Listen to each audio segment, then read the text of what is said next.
156,704 the previous year to 1,419,782. The N3 was the busiest route with an increase in traffic volumes from 951,833 in the previous period to 987,596. There was a significant decline in traffic volumes on the N4 with 11,0676 vehicles recorded as opposed to 208,883 vehicles recorded the previous year. Despite the challenges posed by the COVID-19 pandemic and the wet weather conditions, our law enforcement officers were out in full force and conducted 200. When my cousin is here, he's very useful. Can you please be useful, Chair? I mean, member of the board. Thank you very much.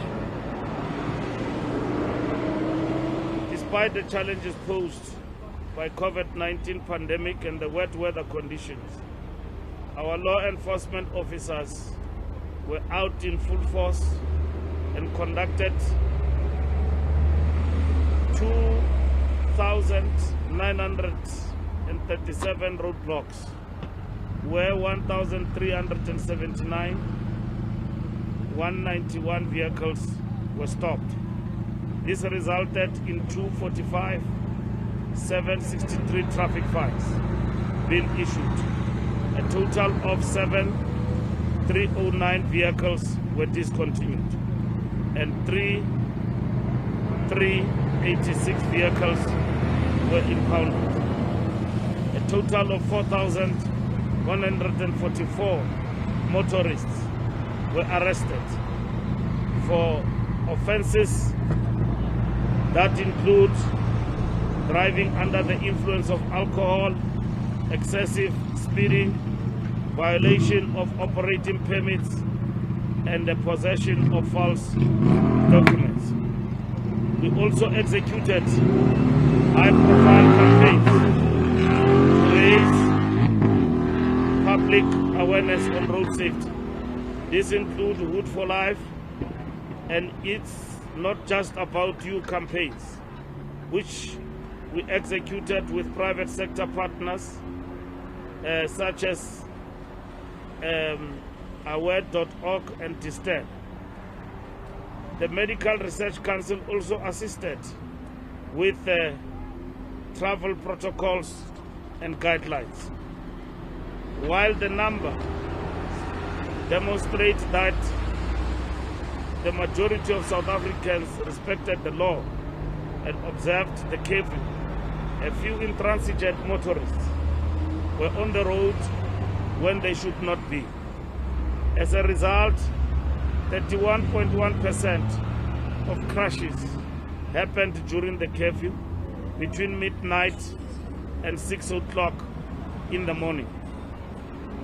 More than half, 54.3% of fatal crashes occurred on a Friday, Saturday and Sunday, suggesting that the majority of crashes took place within residential areas long after travelers have reached their destinations.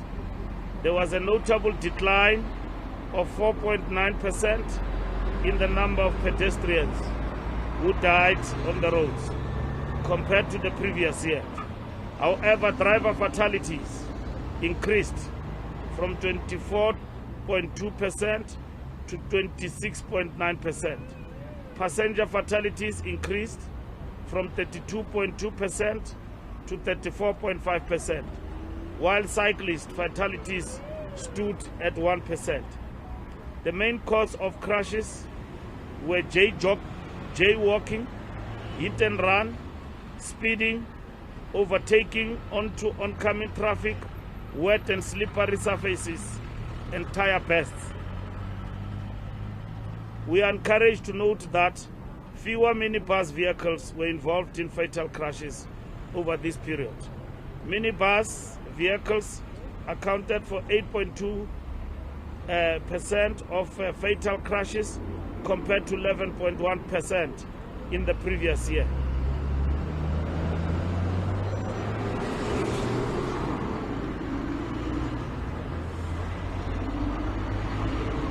We have noted with concern that heavy vehicles had an increased contribution to fatal crashes.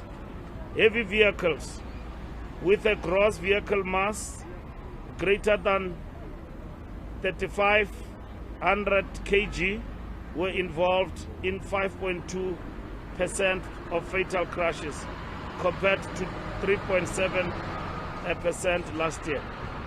Articulated trucks were involved in 4.7% of fatal crashes compared to 4.9% previously. Light delivery vehicles accounted for 24.6% of fatalities compared to 22.2% in the previous year, while motorcycles accounted for 1.9% compared to 0 in the previous year. The overwhelming number of vehicles involved in fatal crashes are sedan and station wagons, which accounted for 51.4% of fatal crashes compared to 51.9% last year. Although we have recorded a decline in fatalities in 8 of the 9 provinces, we fell short in achieving our ambitious 20% target we set for the festive season. Overall, we recorded a total of 1,448 fatalities from 1,210 fatal crashes. This represents a 7% decline in fatalities and 10.3% decline in fatal crashes year after year. We are encouraged that these reductions make a positive contribution towards the realization of our target of reducing fatalities on our roads. Mpumalanga is the only province that recorded an increase in fatalities. The breakdown of fatalities per province is as follows. Western Cape recorded a decline of 15.9% with 132 fatalities compared to 157 in 2019-2020. KwaZulu-Natal recorded a decline of 14% with 289 fatalities compared to 336 in 2019-2020. Limpopo recorded a decline of 8.3% with 188 fatalities compared to 205 in 2019-20. Northern Cape recorded a decline of 7.7% with 36 fatalities compared to 39 in 2019-2020. Gauteng recorded a decline of 7.2% with 231 fatalities compared to 249 in 2019-2020. Northwest recorded a decline of 2.0% with 99 fatalities compared to 201 in 2019-2020. Eastern Cape recorded a decline of 1.3% with 228 fatalities compared to 231 in 2019-2020. Free State recorded a decline of 0.9% with 107 fatalities compared to 108 in 2019-2020. Mpumalanga recorded an increase of 4.4% with 141 fatalities compared to 135 in 2020. Yes. The following roads accounted for the highest number of crashes and fatalities. N3 near Harrismith, KwaZulu-Natal. N2 near Itujo, Eastern Cape. N1 near Mudimulle, Limpopo. R37 Mecklenburg, Limpopo. N12 near Potchefstroom, Northwest. It is worth noting that the R71 near Mankweng has dropped from the number 1 spot to number 9, pointing the success of the road safety campaign in Limpopo. The R573, better known as Moloto Road, which is notorious for road crashes and fatalities, does not appear in the top 20 of hazardous routes this year. We are saddened to note that 2 of our own officers are among those who perished on the roads this year. Inspector T4 Mutau from the Free State died after he was knocked down by a minibus while on duty on the N3 near Villiers. Raymond Masanga, a coordinator of traffic training delivery at the Road Traffic Management Corporation, also died in a horrific multi-vehicle crash on the N3 near Harrismith. I wish to convey my sincerest condolences to the families, friends and loved ones of all those who have perished on our roads. Similarly, I wish a speedy recovery to all those who have been injured and are recovering in hospital or at home. While we have ended the festive season campaign on a positive note, we must, however, remember that our road safety campaign runs for 365 days, 24 hours a day, and 7 days a week. From here, we are proceeding with the back to school leg of the campaign while we make preparations for the Easter peak travel period. I call on all South Africans to join us in the worthy campaign to save life and limb and promote road safety every day of the year. Every road user must make road safety his or her business. Allow me to convey a word of appreciation and gratitude to all law enforcement officers, emergency medical personnel, road safety ambassadors, private sector companies, and non-governmental organizations that join in the festive season campaign. Your valued contributions, gallant spirit, and dedication is always appreciated. Our steadfast resolve to fight the scourge of road carnage and make South Africa's roads safe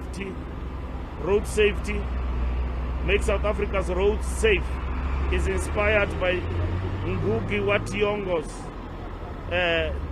who said, "There is no light so long that it does not end with dawn." Our dawn is coming. We will prevail. I wish all a safe and prosperous New Year, and I thank you. Thank you so much, Honorable Minister. Ladies and gentlemen, now there's an opportunity for us to ask questions. I'm going to ask that we project our voices as far as we possibly can, and we identify ourselves before we ask the question. Let's take the first round. Colleagues, do we have any takers?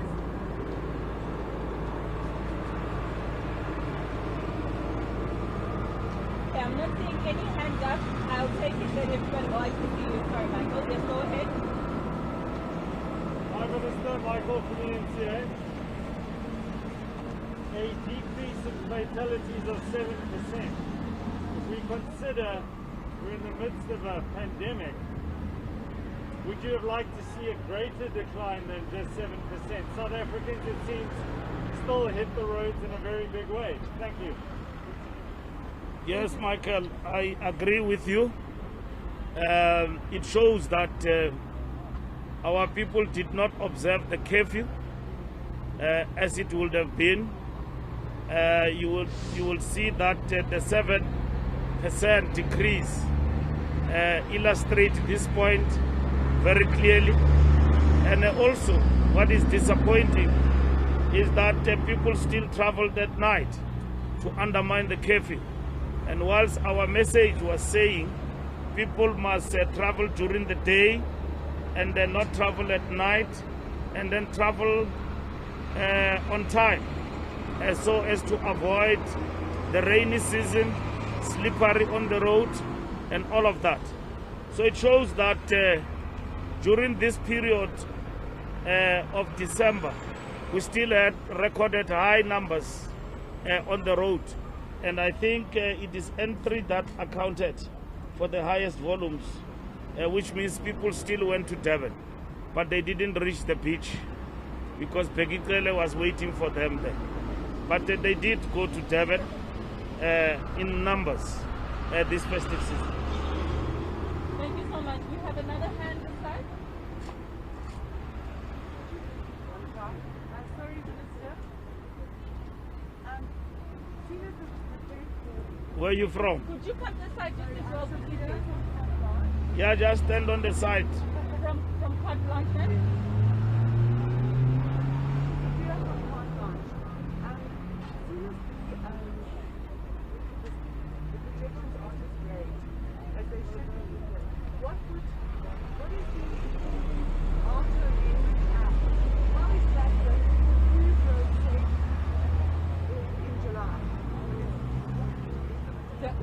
The ARTO Amendment Act, how will it improve road safety in light of the outcome today? It is not only ARTO. We are also going to sign into law 0% alcohol. 0% alcohol is coming your way this year. It's no longer 0.5, it's going to be 0.0. Meaning when you drive your car, you get into that vehicle, 0.0%, you must be sober, 100%. ARTO will improve also because we are going now to implement this year the demerit system.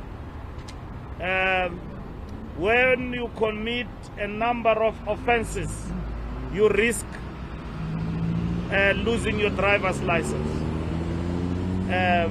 It happens in Europe and everywhere else. When you are caught in heavy traffic and all of that, you lose your driver's license. This is the year which we are tightening the screws and on the offenders and those who are on the other side of the law. So this is the year we are going to see that in action. We are looking forward to that. We know that ARTO has got its own opponents, but nonetheless it has been signed by the President into law. We are now implementing this year, I think by June this year. Yes.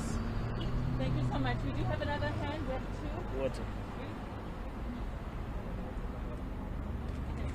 Minister Mbalula from Eastern Africa, again on the 7% decline, this is a true reflection of the lockdown regulations and of that curfew.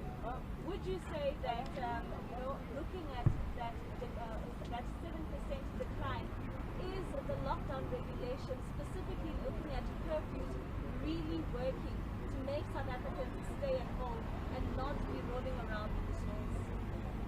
Yes, the curfew, remember, it was intensified from 10 o'clock now to 9 to 5 a.m. And if you move around, I move a lot at night when you are asleep. I can tell you that South Africans everywhere, they observe the curfew. But it is quite clear, before the renewed vigor during December of moving from 10 to 9 of the curfew, people still defied the curfew. They traveled at night. But once we had reached the level we are at now of the high, volumes of COVID-19 infections, I think people themselves constrain themselves. I just arrived now from Durban, and I went to Durban also last night. on an aeroplane, normally that plane will be full to capacity. The numbers of people traveling have dropped because everyone is trying to be safe in their space. Because it's no longer the question of the statistics and the numbers. It is your family, it is yourself that you get affected by this virus. And it's no longer theory. It's taking the people we know. It's no longer about the rich and poor. It is taking everybody. We are burying loved ones on a daily basis and weekly because of COVID-19. So I think because of that, and also remember, government approach is not scope and donor. It's not to enforce things. We expect citizens, when we introduce regulations and directives, to voluntarily abide by them, not because there is a cop at the corner who will actually make you observe the regulations. Because consciously we are law abiding and we introduce regulations in order to save lives. But we acknowledge that we still have got to go to work. We can't go back to lockdown 5. Yes, we are stringent on numbers. It affects certain industries like arts, people who depend on fun and all of that, and numbers, people gathering around. But those numbers, churches, are super spreaders. Super spreaders. Family visits, in-house parties that you organize at night with your friends are super spreaders. You may not be aware up until it comes to you. And we don't react the same to this COVID thing. To me, if it hits me, it might take me to heaven. But if it hits you, you can survive. We don't react the same. So it's better off to stay where you are.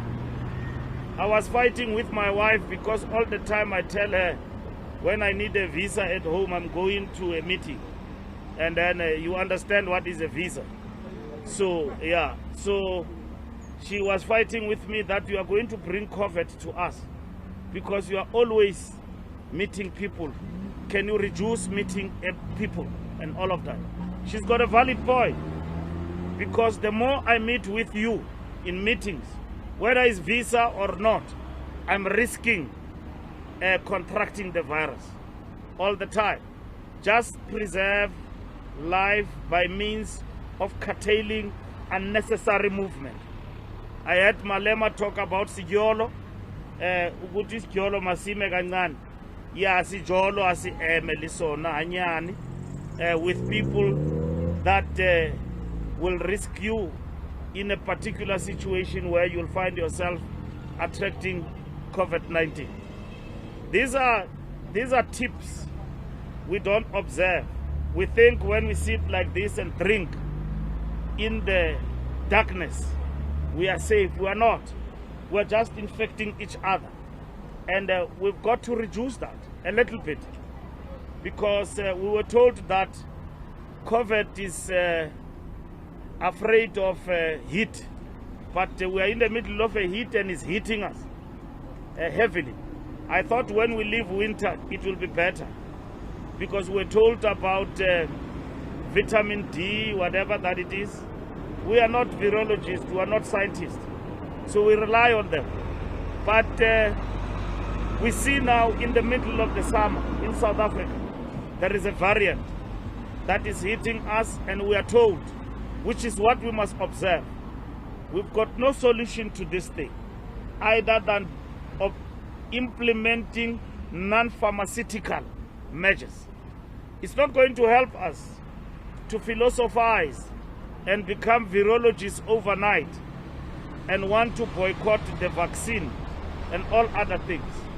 Nelson Mandela said, when we're debating in this country about giving people antiretroviral drugs, and a very fine mother-to-child transmission. The big debate we had, Mandela said, yes, you must balance that with, you know, healthy food, beetroot and all of that, but also give people a choice of medicine, like antiretrovirals. Where are we today? When Mutsualedi, under Jacob Zuma administration, implemented that decision to give people antiretrovirals, where are we with AIDS now? Antiretrovirals don't cure AIDS, but they prolong longevity of life as long as you eat healthy and balanced. That is the same with the vaccine. The vaccine is not a cure to COVID, but it assists to balance your body, and you're fighting against viruses that attack you, like COVID-19. So we need to stop the unnecessary argument and take the vaccine. And we will give the vaccine to the taxi drivers. We will give the vaccine to the frontline workers, like our traffic cops, like the police and everyone else. We'll give them the vaccine. And then we will follow last. But if you want us to be the first, it's still okay. As politicians, you said you want us to start first. It's okay. I will be the first to get my thought. Because I saw some cruel people on social media. When Comrade Jackson passed on, they said the only ones remaining now is Ramaphosa, Mbalula, Fikile, and those ones must follow. Well, they are cruel because we are in a sad situation. And to wish people to die for you, for any other reason, it is wrong for political reasons. But we are a country that we are, and some of these things we take them, you know, with the chin, because at the end of the day, South Africa is a humorous nation. So the solutions in this thing, you can't blame government. I saw one priest who got arrested, and the whole congregation rubber bulleted, trying to argue that is going back to church in numbers and all of that. It's not gonna work. It's not gonna work. This thing is not about government. We did not design COVID. We did not. It came from China and spread throughout the world. We are fighting something that we don't know. We don't know this thing. How long will it be with us? We don't know. It will end this year or it will ravage us. But as it is, siyaphela is finishing us like flies. And that is what is happening. At the time when we thought that we are turning the corner, we implemented brilliant measures and economic measures that affected our people. Our economy is ravaged, is in a standstill, and we are in that particular predicament. So there is no clever person who's got all the answers for this.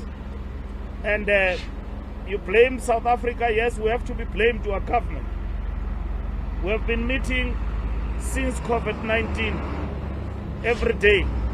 The president at some point reduced the number of meetings. But when you are asleep, we've been meeting.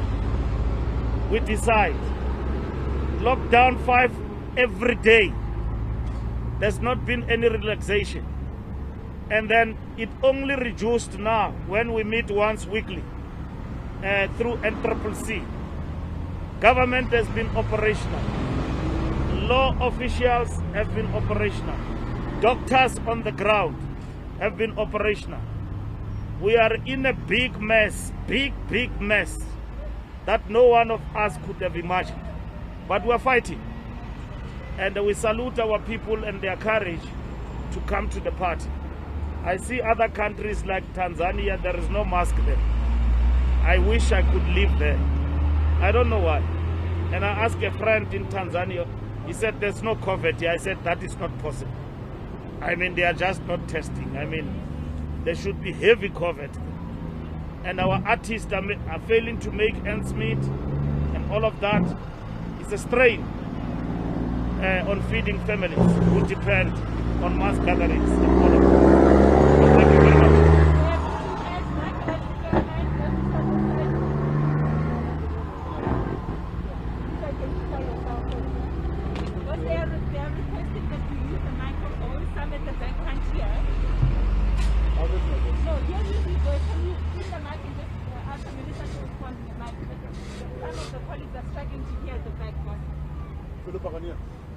From this 24. My question is for sake of clarity. That you mentioned that we have witnessed the reduction in terms of numbers. Now, they happened prior to the president announced level 3 lockdown, or they happened after the president announced level 3 lockdown. My other question is that since you have mentioned that you're going to introduce a 0.0 alcohol level, my question is that are you also not going to look at the level of fitness of some of the motorists on the road? Because we are aware that alcohol does contribute to accidents, not only fatality. But what about the level of training in terms of moving motorists on the road? There are many things that are exciting that are coming your way. The driver's license is going to be upgraded this year. What you've got now in the form of a plastic is going to change sometime in June. We're going to introduce new security features to the new driver's license, and we're going to make driver's license an easy thing to get, not a struggle. These are some of the exciting things for motorists that are coming. So the training of motorists in terms of the syllabus of how you must conduct yourself before you get your driver's license is going to be important. There's a lot of fake motorists on the road.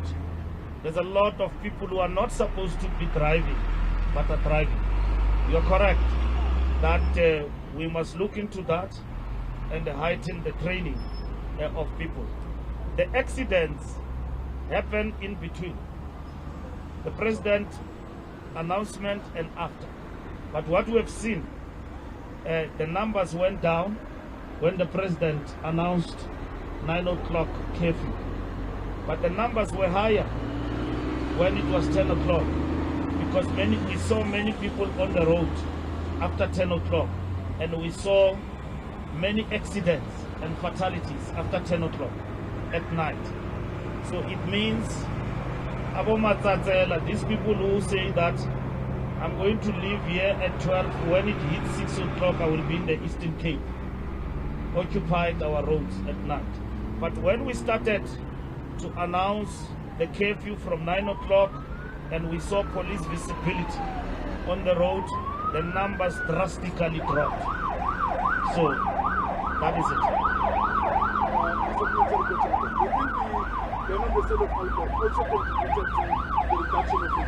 Yes, the sale of alcohol also contributed to the dropping of the numbers. It did, because as much as people drink alcohol underground, alcohol is scarce. They don't get it easy. And because the movement of alcohol also through private vehicles is prohibited. The only thing that is allowed is transportation of alcohol from the production site to the storage. But if the police find alcohol in your car now, you'll be arrested for it. So that contributed, it brought alcohol scarcity, and the drunken drivers also, in terms of numbers, were reduced on our main roads. So alcohol and drinking does contribute to a number of fatalities. You can see with the pedestrians that the numbers of pedestrians who are dying has also dropped. Normally all the people who get themselves in accidents as pedestrians are drunkards. So it's not sober people who get involved in accidents, as it is drunken driving that get people to be involved in accidents. So alcohol does contribute, and that is why in our strategy and law enforcement we are infusing 0.0% this year. That there should be no alcohol in your blood at all when you approach a vehicle. So law enforcement, there is no argument with you any longer going forward about whether you are 0.8. No, I just had a glass, but I'm not intoxicated. I'm not impaired. You know, I just had a glass of red wine, or I just had a whatever, and so it is below 0.8, 0.5. No, it must be 0.0. There must be no alcohol in your blood at all when you drive. So these are some of the things that are coming in terms of law enforcement that we are going to implement this year. Thank you, boss. The last two hands, colleagues, Michael, the colleague this side, and then we can Minister, do you know the percentage of the fatalities who may have been under the influence? And secondly, to the RTMC, when I spoke to Advocate Msini last year, he said that we were looking at reclassifying drinking and driving as a Schedule 5 offence, similar to premeditated murder. Where is that process? Thank you. Okay.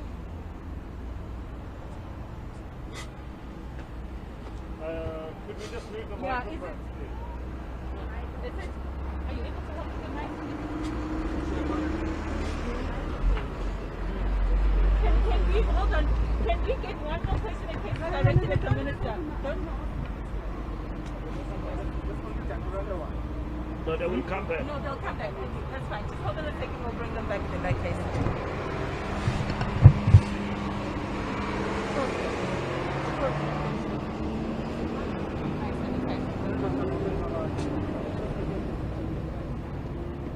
Good morning. Yes, on the reclassification of offences, the process is currently underway with the social economic impact assessment of that. Once that is concluded, then the proposed changes will follow the process of going to Parliament to have them reclassified. So currently, we are busy with the social economic impact assessment of reclassifying those offences. We consider that that should be a 6-month process to complete, so by the middle of the year it should be done. There was also a question, I'm not sure if it was directed at the gentleman, the question you asked about the percentage of alcohol, that was to the minister. I can respond on that one as well. Okay, okay. So, the preliminary figures do indicate that we're sitting at about 20% of the drivers that were under the influence of alcohol, bearing in mind that we still get data within 30 days of the crash after the post-mortem has been completed, but the preliminary indication is that it's about 20%, 20 years. Thank you so much. Yeah.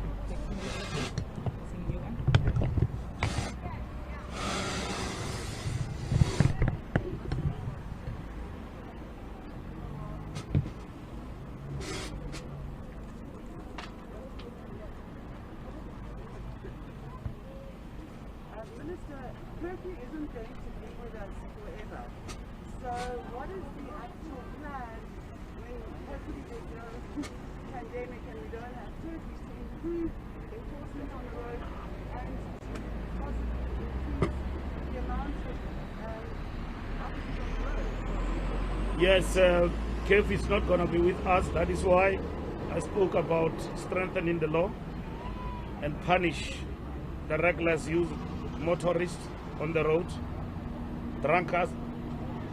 drunken driving, declare zero tolerance, and then introduce the law that ensures that we've got 0% alcohol in your blood, and then secondly, we will have ARTO, but at the same time incentivize good motorists. We're going to upgrade the driver's license. We're going to skill drivers further, and then deal with inappropriate situation in the driving and learning centers. A lot of corruption there, and we've got a lot of people who are on the road who are not supposed to be on the road. We need to clean that space, but intensify 365 traffic officials on the road all the time. But at the same time, these traffic officials themselves need to be policed. So bring about IT system, body cams to avoid corruption, and these are the things we are going to be introducing. I want to launch body cameras for all traffic officials, because you don't trust a human being. You know, the fact that it depends on your conscience that you will not do corruption and you will not take bribes. Now, we must ensure that every traffic official, every police officer on the road has got a body cam that account for what it does. You remove that body cam, it's a punishable offense in terms of work. So these are the things that we are going to be doing. Especially with the points system, we may end up having people be very afraid that their licenses might be removed. So corruption could increase. Yes, corruption will be there, and we are still going to have people who are going to undermine what we are doing, and we need to ensure that we couple that with technical capacity that will dislocate anyone who seeks to promote corruption and put them under spotlight. And like everywhere in the world, there are no police officers now who are policing without body cams. It's only here in South Africa and maybe some couple of countries that we still rely on human spirit, that a human being can be trusted.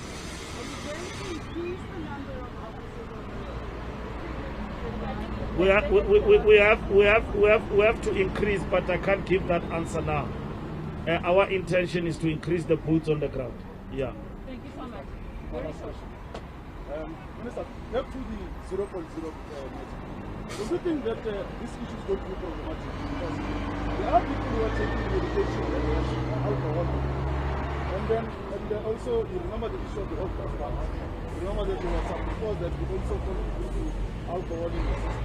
Now, how are you going to look into those things to prevent the 0.0 at 100% Well, the bill that dealt with 0.0 amendment of alcohol got overwhelming support in Parliament in terms of submissions.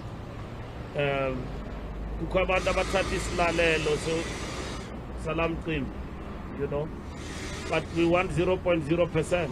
I hear what you are saying. An exception where there is an exception in the practical implementation of the law. We will examine that going forward. But what the statistic is telling us is that we are dying on the roads because of drunkards, and that is what we are hitting. We are hitting hard against them through the law, and that is what we are doing. Thank you so much, Honourable Minister. Thank you so much, senior officials from the Road Traffic Management Corporation. Ladies and gentlemen of the media, we appreciate your time. This briefing is adjourned. Thank you. Thank you. Yeah. All right.